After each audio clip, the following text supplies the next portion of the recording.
S-Pro P7. Let's unbox it. So this showed up today and I'm super excited to try it out. But before I try it out, I wanted to go ahead and unbox it with you because I know that this thing is going to look awesome. This is a stainless steel dual filter French press and I'm excited as far as what it's going to look like. So coming out of the box in the plastic, you can already tell this thing looks spectacular. So before we get to this, let's see what else comes in the box. So we do have some filters, paper filters that you can use. You don't have to, but you can use them if you want to use it with this particular press. And then there's probably some instructions. Yeah, instructions on how much coffee to use, how much water to use, how to do the French press, etc. We'll get to that later. Let's take a look at this jewel. Now Mother's Day is coming up, and so if you have a mother who likes coffee, especially if she likes French press, this thing, look at this. This is amazing. Like you could just set this on your countertop and just leave it out as a decoration and it would look great. But what it's gonna do is create great coffee. So one of the reasons the S-Pro always shows up at the top of the list when it comes to French presses is because of what is underneath the hood. So you actually have a dual filter system under here. I'm going to show you how it works. Before we get into that, got a cavernous 32-ounce container in there. You really can't see it, maybe. Yeah, there they are. But it does have some lines to show you max fill, minimum fill, that kind of thing. Are we going to pay attention to those? Probably not, because we're going to make coffee our way. But they're there if you need them. But this thing, gorgeous. I mean, I can't get enough of it. So this plunger system is really where it's at. And I'm going to take it apart and then we're going to put it back together and I'll show you how it works.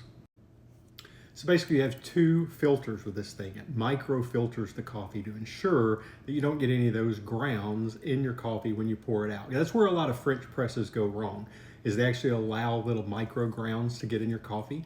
They get in the bottom of your cup, the sediment settles, or you drink it, and that's not very good. So this actually has two micro filters that go together and they snap in place. And it actually has a rubber gasket around the inside microfilter that's actually going to seal off the walls of this container whenever you actually push the filter down to extract the coffee. Next, we have the top and the plunger. So the plunger goes into the top, and then we take the end of the plunger into the middle of the filter, and we're going to just screw that on until it's tight. And now our plunger is ready to go. So you're going to take the plunger. Basically the way this works is you put your coffee in the bottom of this container and you pour hot water, like 195 to 200 degree hot water on top of the coffee. And you kind of give it a little bit of a stir so that the coffee and the water are all intermingled, but nothing drastic. And then you take this and you just set it on top so that it basically seals off the top and it prevents any of that heat from escaping, so that everything can just kind of cook in there for about 4 minutes. After 4 minutes time, all you're going to do is you're just going to press down and you're going to move this plunger, and if there was water in it, it would be a little bit more resistant to me pushing it. So you're going to push this down over the course of about 15 or 20 seconds until it reaches the bottom. And then once it reaches the bottom, then you take your coffee cup and you pour your coffee out, and all the grounds stay in the container. Obviously, to clean it, after you got all your coffee out, you're going to remove this. You can take the grounds and you can dump them into the trash can. Another way that you can do it is to put some water in there, slosh it around, and pour it into a bowl. To get it into a trash can, you can filter it out into a bowl and pour the grounds into a trash can. French presses in general can become messy when it comes time to clean them up. And so that's not going to be much different with this one. But what is going to be different with this one is the absolute taste of the coffee that you get out of it, especially if you use Gen X Guy coffee.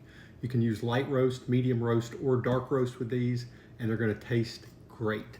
The little book that comes with it is going to tell you how much water you should use for how many grams of coffee grounds of light, medium, or dark roast. But the great thing about a French press is that you can play with it and you can basically brew the coffee to your own taste based on how much water you use, how many grams of grounds that you use, and how long you actually leave the coffee in the French press to steep before you actually extract the coffee. So Mother's Day is coming up, and what you're going to want to do is go ahead and hit that link so you can get one of these before they sell out, especially the stainless steel version. Grab it for your mother, grab it for your wife, grab it for your sister, your cousins, whoever it is that you're buying Mother's Day presents for, because they're going to absolutely love this in their kitchen.